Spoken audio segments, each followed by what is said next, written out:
Kembali di Kompas Petang, Saudara. Sejumlah aktivis menyebut korban tewas akibat protes nasional Iran mencapai lebih dari 2.000 orang. Sementara warga sudah bisa melakukan panggilan telepon ke luar negeri untuk pertama kalinya sejak pihak berwenang memutus komunikasi selama penindakan terhadap para demonstran.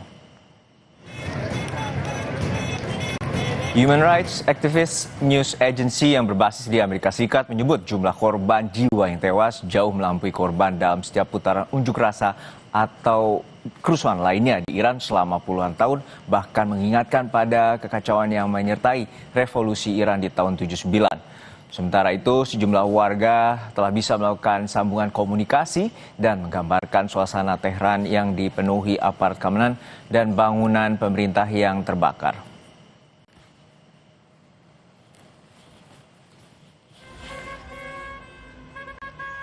Presiden Amerika Serikat Donald Trump secara terbuka menyuruhkan warga Iran terus melakukan aksi protes di tengah tindakan keras aparat keamanan yang menewaskan ribuan orang.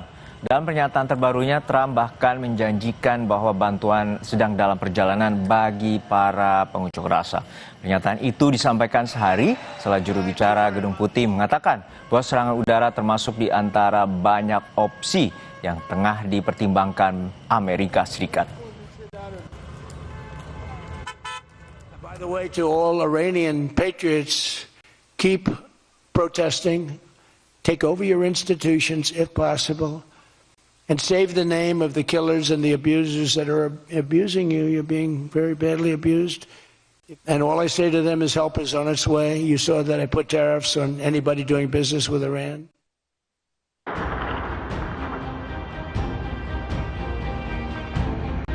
Gelombang demonstrasi yang melanda Iran memasuki fase paling mengkhawatirkan dalam beberapa dekade terakhir. Iran menuding Amerika Serikat di balik aksi unjuk rasa ini. Kedutaan Besar Iran di Jakarta menjelaskan demo itu dipicu masalah ekonomi, tapi disusupi kejahatan terorganisir hingga menimbulkan korban jiwa.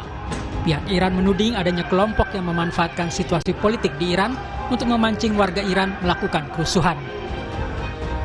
Dalam beberapa kasus, unjuk rasa damai telah disalahgunakan secara sengaja oleh sejumlah kecil elemen kekerasan yang berafiliasi terhadap gerakan yang disetir dari luar, sehingga menyebabkan perusakan properti publik, penyerangan terhadap lembaga penegak hukum, dan penggunaan alat pembakar dan bahkan senjata api. Tulis Kedutaan Besar Iran di Jakarta dalam siaran pers yang diterima Kompas TV. Dosen Geostrategi dan Geopolitik Universitas Udayana, Evata Filomeno Borromeo Duarte menyebut dugaan campur tangan Amerika Serikat sangat kuat. Menurutnya, keterlibatan asing bukan berarti kedatangan pasukan militer. Namun bisa saja dilakukan Amerika Serikat dengan menempatkan alat komunikasi di perbatasan Iran dengan tujuan untuk memantau kondisi dalam negeri Iran. Fakta teknisnya kita bisa sama-sama lihat bahwa pertama, ketika rezim Teheran mengaktifkan National Information Network atau intranet lokal mereka dan memastikan akses global demonstran itu terputus sementara, nah respon Amerika Serikat ini sangat teknis dan juga masif ya. Jadi saturasi satelit mereka akhirnya kita lihat bahwa masyarakat itu berharap agar ada aktivasi terminal-terminal Starlink ya di perbatasan barat Kurdistan, terus juga dan di Tenggara Sistan, Balukistan ya. Nah, meskipun Garda IRGC ini memiliki teknologi electronic jammers buatan Rusia yang efektif memblokir kurang lebih 30-50% sinyal, tetapi ternyata banyak yang lolos juga. Kemerosotan ekonomi menjadi inti tuntutan pengunjuk rasa terhadap penguasa. Unjuk rasa dimulai sejak 28 Desember lalu.